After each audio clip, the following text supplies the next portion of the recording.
one of the key things to be successful at the top of a company, especially a big company, is to have a good network and to be good at politics. Whenever you want to take an action, get budget, fund an idea, you need the support of other people. Si estás aburrido de tu trabajo, Entonces, ¿por qué no estás en el mundo de los datos?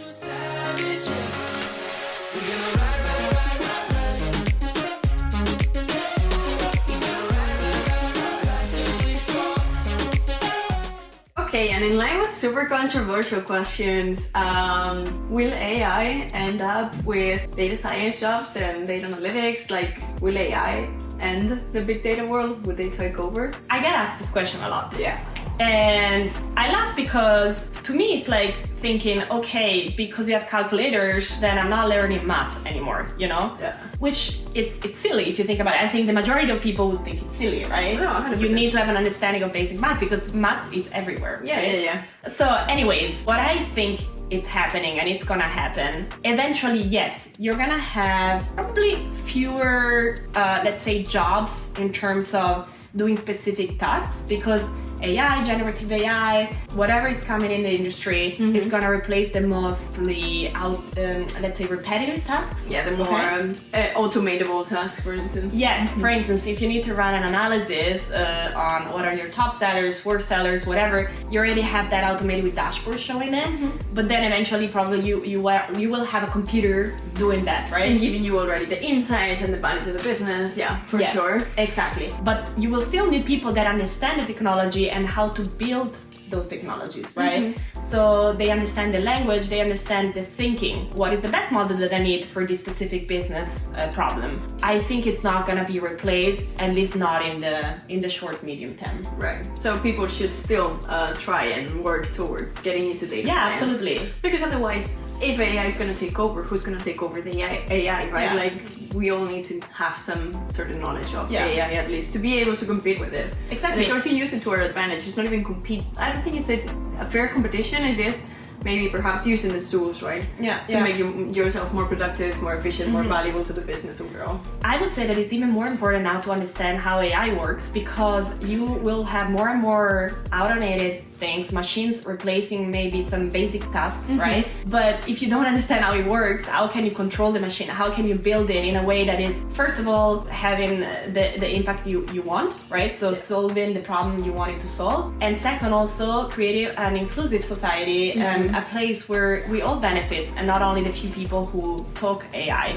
Because let's face it, a lot of the issues nowadays that we're seeing is that the people who program and build those algorithms that are eventually going to control the world, let's say, it's the same kind of profile. Many times it's you know, this very well-educated white male who have been doing computer science and been in the field for a long time, and they're building algorithms and things that in the end are the backbone of our society. Yeah, but they don't represent our society. No. That's the whole thing. They're just one small part of society. Of course, exactly. So it's important that we all do an effort to understand AI and get into the field so they can be more representative in the products that we build for us. Completely agree with you. I think AI is gonna be a big challenger in our world and it's gonna make us stay on top of everything and even learn faster. But again, I agree with you, it's not going to be replacing us, not in the short, medium term at least. So, looking now more on this long term, what are your goals in your career in data science, or how would you hope to contribute to society as a whole with your data science knowledge? This is a tricky one. It's a difficult question because I would say that my goals change all the time. No, that makes sense. Because I mean, I do have a 5 years plan, which can be in terms of, you know, seniority I want to achieve in the company, in terms of products I want to be exposed to, technologies I want to learn more about. So for instance, now I'm responsible for one product, but I would like to expand that to many different products and maybe take a machine learning one idea from the very beginning and then make it actually a product end to end. For me, it's like taking this product end to end and really understand how you build it, automate it, and then make it kind of business as usual, you know? And I think, so I would say seniority, exposure to technology, but then I also stay flexible because I think this is the most important thing. I mean, this is one of the things that brought me far along in my career, which is I've always been attentive to what was happening in the market. Right. Not to say that I get swing away from trends and stuff. Actually, I you're don't. aware. But I'm aware, and I know where the next big thing is gonna happen. And so I make sure that I get close enough to understand what's happening. And if I want to make the jump, then I will do it. So, you know, this happens with AI machine learning. Exactly. As well, when I found my spot. And I think my career developed quite quickly also because there was demand in the field for people who understand what tech and business. Yeah. So yeah, that would be my answer.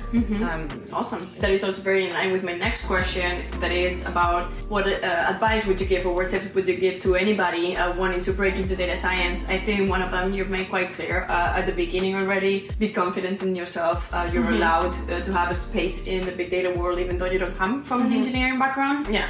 Second one, you already mentioned, stay flexible, stay aware to your surroundings, be, you know, very in line with what's going on in the world, be attentive to it so that you can actionize when needed. But I don't know if you would have any other piece of advice from your experience to anybody that is trying to break into this world. Complex, confusing, really fast-moving one. Yeah, so a little bit it's what you said, but maybe that's more when you're in the company already. Right. Which, by the way, on top of that, I would add, find a sponsor in the business who really helps you and teaches you stuff. Yeah, like but a mentor. Also, like a mentor that helps you navigate not only the politics, but also what is important to know at what time.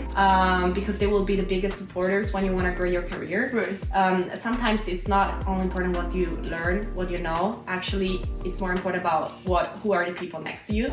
But anyways, in terms of breaking into data, I think first of all, if you're really new to the field, just try to understand what it is about. Like, try to understand the key acronyms, things that don't make sense to you, like what is AI, what is machine learning, what is an algorithm, what is database, like all these things. Get a basic understanding of what they are. Also understand what are the roles in the industry. Yeah, very important. Because to focus a little bit. No? Exactly, there is so much that's going on and so many entry points.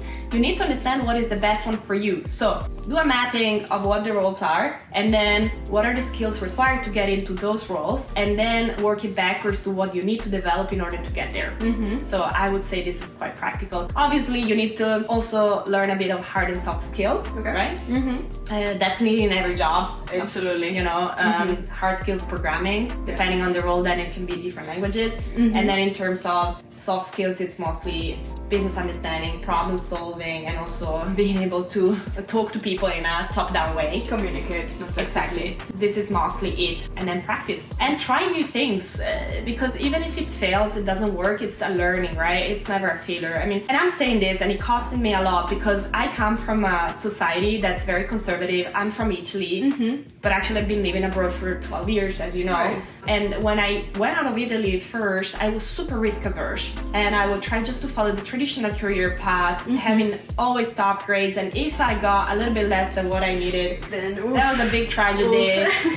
Whenever, Drama. maybe even at the beginning when I started applying for jobs in London, that was super competitive. So I did a lot of applications. Some I received a lot of no's. Some went well, ended up in Deloitte. Right. But you know, everything was a failure for me at the beginning. You need to get over this. Like, just try. The worst thing, you get a no, and then you start again. Yeah. Do projects that interest you. That's important as well. Like, really build your careers towards something that interests you, because otherwise you're not gonna have the motivation to stick there and put in the long hours. Yeah. The passion is so needed to move forward and to get on.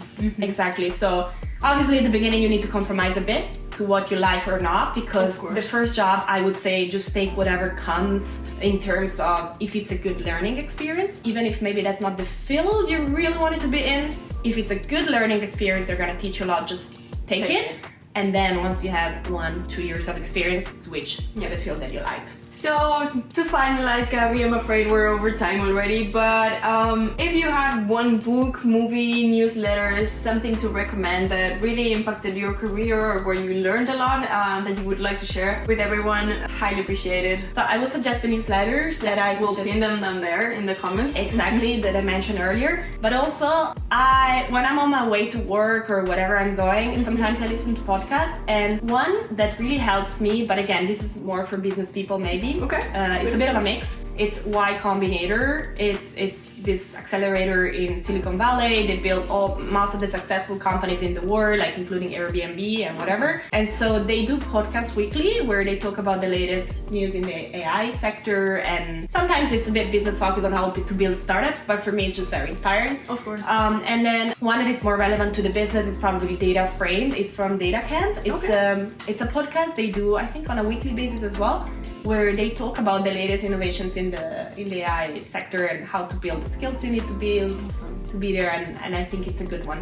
But again, I think what I really do, it's LinkedIn, the people I follow, and then the newsletter I mentioned earlier. In terms of news, you can go to KDnuggets or towards data science. You can find a lot of articles there. Yeah, super useful. Exactly.